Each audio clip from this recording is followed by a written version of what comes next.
Hello student, मेरा नाम है शिव कुमार यादव और शिव डीपी लर्निंग पर आपका स्वागत है। स्टूडेंट, आज हम आपको कक्षा 12 के एनसीईआरटी गणित का आव्यूह चैप्टर के प्रश्नावली 3.2 का 16वां और 17वां प्रश्न हल करवाएंगे। इसके पहले प्रश्नावली 3.2 का 15 प्रश्न तक सॉल्व करा दिया गया है। आज हम 16वां और 17वां प्रश्न आपके सामने लेकर आए हैं। ठीक है, 16वें प्रश्न में क्या लिखा है? यदि a बराबर आव्यूह में इतनी सारी चीज़ें दी गई हैं तो सिद्ध कीजिए कि a³ - 6a² + 7a + 2i = 0। मतलब कहने का अर्थ है, यदि a बराबर इतना दिया है तो आपको सिद्ध करना है कि इतना बराबर क्या होगा? 0। अब ज़रा देखिए, जिसके बराबर 0 सिद्ध करना है उसमें आपको क्या दिख रहा है? a³ फिर -6a² + 7a + 2i बराबर 0। तो इसमें आपको a³ पहले निकालना होगा। a³ निकालने से पहले आप a² निकालिए। ठीक है, तो चूंकि हम जब भी सॉल्व करते हैं तो दी गई चीज़ को नोट करते हैं, तो a बराबर जो था उसको हमने नोट किया। मैं a² निकालूंगा। a² का मतलब होगा a × a। अब इस a का मतलब यही चीज़ और इस a का मतलब यही चीज़, दो बार हमने लिख लिया। अब आव्यूह का गुणा कैसे करते हैं ये पिछले वीडियो लेक्चरों से एकदम स्पष्ट हो गया होगा। सबसे पहले पहली पंक्ति पकड़ेंगे, उसका पहले स्तंभ में, फिर दूसरे स्तंभ में, फिर तीसरे स्तंभ में अलग अलग गुणा कराएंगे। तो पहले पंक्ति का पहले स्तंभ से गुणा चलेगा। 1 का गुणा 1 में करेंगे 1, फिर प्लस 0 का गुणा इस 0 में करेंगे 0, फिर इस 2 का गुणा इस 2 में करेंगे 4। अब पहले स्तंभ से हो गया, अब इसका गुणा दूसरे स्तंभ से करेंगे। तो 1 का गुणा 0 में करेंगे 0, प्लस 0 का गुणा 2 में करेंगे 0, प्लस 2 का गुणा 0 में करेंगे 0। ऐसे ही और जगहों पर देखिए, इस 1 का गुणा 2 में करेंगे 2, फिर 0 का गुणा 1 में करेंगे 0, फिर 2 का गुणा 3 में करेंगे 6। पहले पंक्ति का तीनों स्तंभों से हो गया और यहाँ पर वो लिख दिया गया। अब दूसरे पंक्ति का पहले स्तंभ से, ठीक, इस 0 का गुणा 1 से होगा 0, इस 2 का गुणा 0 से होगा 0 और 1 का गुणा 2 से होगा 2। ऐसे इस 0 का गुणा इससे होगा 0, फिर 2 का गुणा 2 से होगा 4, फिर 1 का गुणा 0 से होगा 0। फिर ऐसे ही इससे करेंगे तो 0 का गुणा 2 से होगा 0, फिर 2 1 का 2, फिर 3 1 का 3। ऐसे ही अब तीसरे पंक्ति का पहले स्तंभ से 2 का गुणा 1 में होगा 2, 0 का गुणा 0 में होगा 0, 3 का गुणा 2 में होगा 6। फिर इसका इससे करेंगे, 2 का गुणा 0 में होगा 0, 0 का गुणा 2 में होगा 0, 3 का गुणा 0 में होगा 0, ठीक। फिर 2 का गुणा 2 में होगा 4, 0 का गुणा 1 में होगा 0 और 3 का गुणा 3 में होगा 9। अब आगे क्या है देखिए, आगे इसी चीज़ को जोड़ा गया है। 4 1 5, यहाँ आपका 0, 6 2 8, यहाँ आपका 2, यहाँ आपका 4, 3 2 5, 6 2 8, यहाँ आपका 0, यहाँ आपका 9 4 13। तो इस तरह से हमने a² तो निकाल लिया। अभी हमको a³ चाहिए उस चीज़ को सॉल्व करने के लिए। ठीक है, a³ का मतलब क्या होगा? a² × a। तो अब a² जो अभी निकाले हैं उस चीज़ को यहाँ पर रख रहे हैं और जो a था वहाँ से इस वैल्यू को लाकर यहाँ पर रख दिए। कुल मिलाकर a² की वैल्यू ये जो अभी आई थी इसको, और a की वैल्यू वहाँ से लाकर रख दिए। अब इनका आपस में गुणा करेंगे। आई थिंक मैंने अभी जैसे वो वाला गुणा समझाया, आपको यह भी समझ में मतलब कि आ जाएगा। ठीक है, पहले पंक्ति के से पहले स्तंभ का, फिर पहले पंक्ति का दूसरे स्तंभ से, फिर पहले पंक्ति का तीसरे स्तंभ से, ऐसे ही गुणा कर देंगे। और जो भी गुणा आएगा मैं यहाँ पहले से करके लिखा हूँ, आप इसे ज़रा ध्यान से देखें। इतना आप कर लेते हैं। इस तरह से गुणा करके यहाँ पर लिख दिया गया और सॉल्व करने पर ये आया। हमने a² निकाला, अब a³ भी मिल गया। अब हम चलेंगे जिसके बराबर हमें 0 सिद्ध करना है उसको लेकर। तो a³ - 6a² + 7a + 2i बराबर हमको 0 सिद्ध करना है, तो हमने इस चीज़ को लिख लिया। अब बराबर a³ का अभी यही वैल्यू आया है तो एज इट इज़ हमने लिख लिया, माइनस की जगह माइनस, ठीक।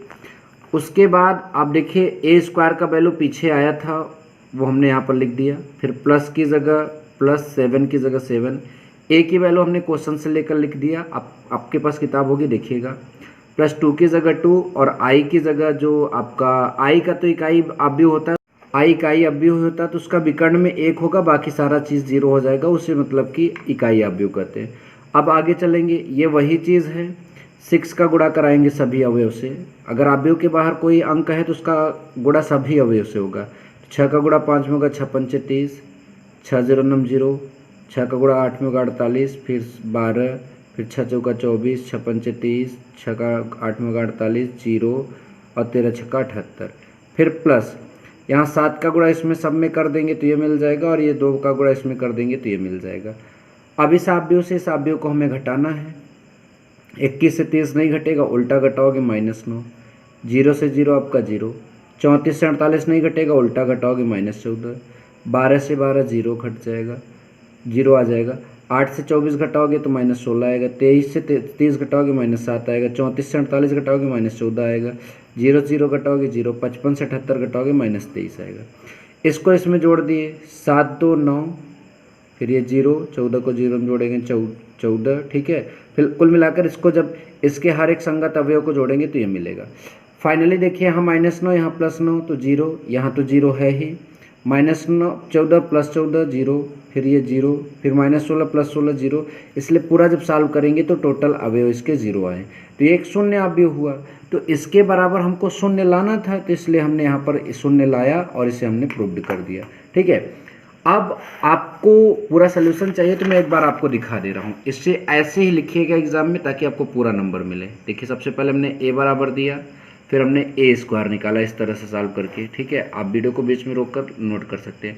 फिर हमने a क्यूब निकाला इस तरह से यहाँ तक, और उसके बाद ये पूरा, ठीक है। फिर हमने जिस चीज़ को सिद्ध करना है उसको लिखा और उसकी वैल्यूज़ को यहाँ पर मैं रखता गया, ठीक है।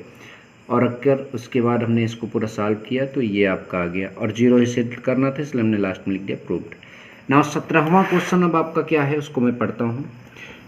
यदि a बराबर पहले पंक्ति में 3 2 -2, दूसरे पंक्ति में 4 -2, i बराबर 1 0 पहले पंक्ति में, 0 1 दूसरे पंक्ति में, एवं a स्क्वायर बराबर k × a - 2i हो तो k का मान ज्ञात कीजिए। कोई बात नहीं, चलिए देखिए सबसे पहले ये जो दिया है इसके इधर में a स्क्वायर है तो वहाँ केवल a दिया है तो मैं a स्क्वायर की वैल्यू निकालूंगा। a स्क्वायर मतलब a × a, a का जो मान वहाँ से था मैंने रख लिया, फिर a का मान फिर से रख लिया। फिर गुणा आप जानते हैं पहले पंक्ति का पहले स्तंभ से, तो 3 का गुणा 3 में होगा 9 और ये माइनस है तो 4 दूना 8, फिर 3 का गुणा 2 में होगा -6, फिर माइनस और माइनस प्लस 2 दूना 4, फिर दूसरे पंक्ति का पहले स्तंभ से करिए तो 4 तिहाई 12 -4 दूना 8, फिर 4 दूना 8 माइनस में और माइनस माइनस प्लस 2 दूना 4, 9 में से 8 जाएगा 1, ये माइनस प्लस घट जाएगा तो यहाँ -2 आएगा, 12 में से 8 जाएगा 4, ये माइनस और प्लस घट जाएगा -4। हमने a स्क्वायर निकाल लिया। अब इसके बराबर ये चीज़ दिया है तो मैं लिखूंगा a स्क्वायर बराबर k × a - 2i। तो a स्क्वायर का तो ये वैल्यू हमने लिख लिया, बराबर ये k की जगह k, a का वैल्यू जो है वहाँ से हमने ये पूरा रख दिया, माइनस की जगह -2 की जगह 2, i की जगह i की वैल्यू। ये वही चीज़ है, k का गुणा कराएंगे यहाँ 3k, यहाँ -2k, यहाँ 4k, यहाँ पर आपका -2k, ठीक है। 2 का गुणा कराएंगे 2 0 0 2, ठीक है। उसके बाद ये आपका सेम चीज़ है, 3k में से 2 घटाओगे 3k - 2, इसमें से घटाओगे ये, इसमें से घटाओगे ये और इसमें से घटाओगे ये। अब आगे देखिए हमने पूरा भी सॉल्व नहीं किया, मैं आगे आपको दिखा रहा हूँ आगे क्या करना है हमको।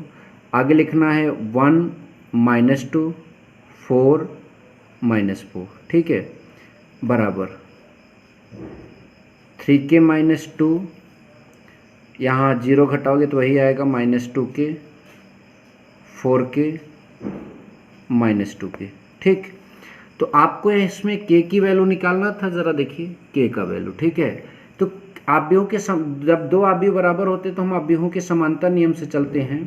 तो देखिए आप 3k - 2 बराबर इसे लेकर हल कर सकते हैं, ठीक, या डायरेक्ट -2k बराबर -2 को लेकर हल कर सकते हैं, या 4k बराबर 4 को लेकर हल कर सकते हैं।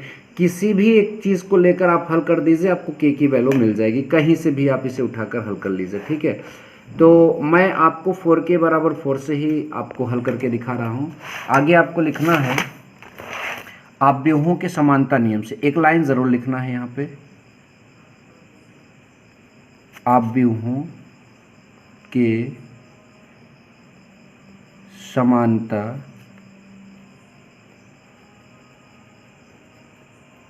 नियम से हमने वहाँ आपको बताया था 4k बराबर 4, ठीक है। सो k बराबर 4 का पड़ोस में पढ़ेंगे तो कितनी बढ़ जाएगा, 1 बार। इस प्रश्न में k का मान 1 आया, इसे भी आप ध्यान से देख लें, ये आपका प्रश्न था और इस तरफ के इससे सॉल्यूशन किए गए हैं इसके, ठीक है। ये पूरा इसका सॉल्यूशन है, देखते जाइए, ठीक है। और लास्ट में आपका ये जो है k बराबर जो है आपका 1 आ गया। आई होप कि आपको आज भी जो मैंने समझाया पूरा समझ में आया है।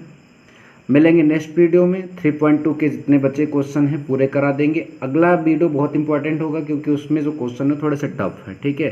तो इस वीडियो में इतना ही, मिलेंगे नेक्स्ट वीडियो में, तब तक के लिए गुड बाय, टेक केयर, जय हिंद।